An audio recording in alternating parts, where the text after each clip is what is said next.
আমি কিভাবে জন্মাষ্টমী পালন করলাম সেটাই দেখাবো। প্রথমে হচ্ছে গণেশের পরমান্ন ভোগ,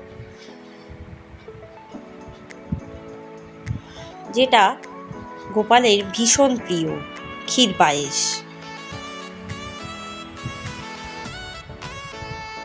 সকালবেলা ঘুম থেকে উঠে উপোস করে স্নান করে আমি কিন্তু গোপালের জন্য ভোগ রন্ধন করতে বসে গেছিলাম।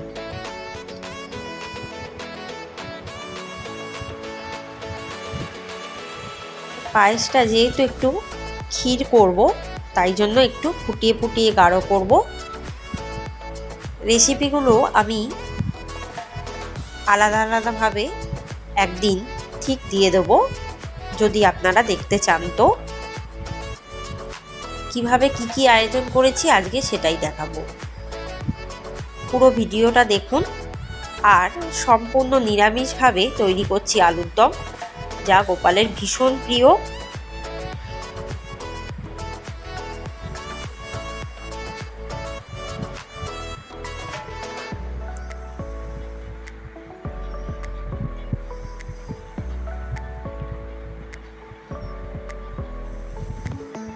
আলুর দমটা প্রায় রান্না হয়ে গেছে।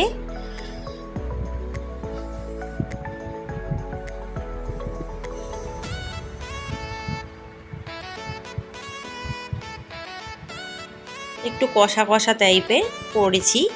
এবারে করছি বাসন্তী পোলাও। গোবিন্দভোগ চাল কিন্তু ভীষণ প্রিয় গোপালের, তাই এই বাসন্তী পোলাওটা গোপালের উদ্দেশ্যেই তৈরি করেছি। বেশ ঝরঝরে হয়েছে। এই রেসিপিটা আমি আগেও দিয়েছি, কিন্তু আপনারা যদি চান আবার আমি দেব। ব্যাস, ভোগ রান্না রেডি। এবার গোপালকে আমি প্রথমে ঘি মাখিয়ে দিচ্ছি সারা গায়ে। আমার একদম ছোট্ট গোপাল, 12 মাসই পুজো করা হয়। জন্মাষ্টমীতে একটু স্পেশালভাবে পুজো করা হয়। সারা গায়ে আগে প্রথমে ঘি মাখিয়ে দিলাম।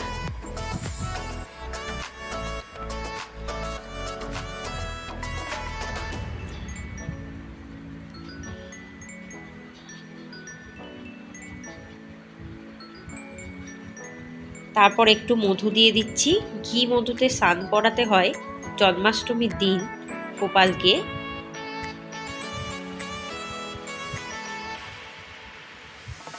এবার দুধে স্নান করালাম।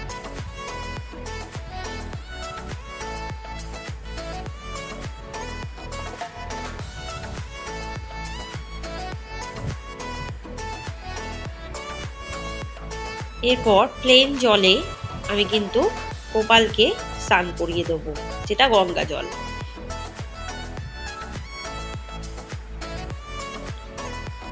গোপালকে পোশাক পরিয়ে দিয়েছি, পাকড়িও পরিয়ে দিয়েছি। এবার মালাটা পরিয়ে দিলাম।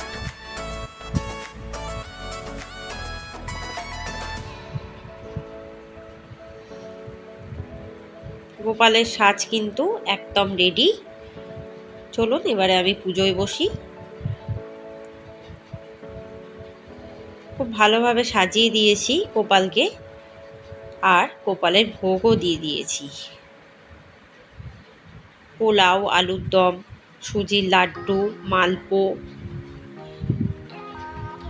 আর পরমান্ন। ভিডিওটি কেমন লাগলো জানাতে ভুলবেন না। শুভ জন্মাষ্টমী সবাইকে। ভালো থাকুন, সুস্থ থাকুন এই কামনাই করি।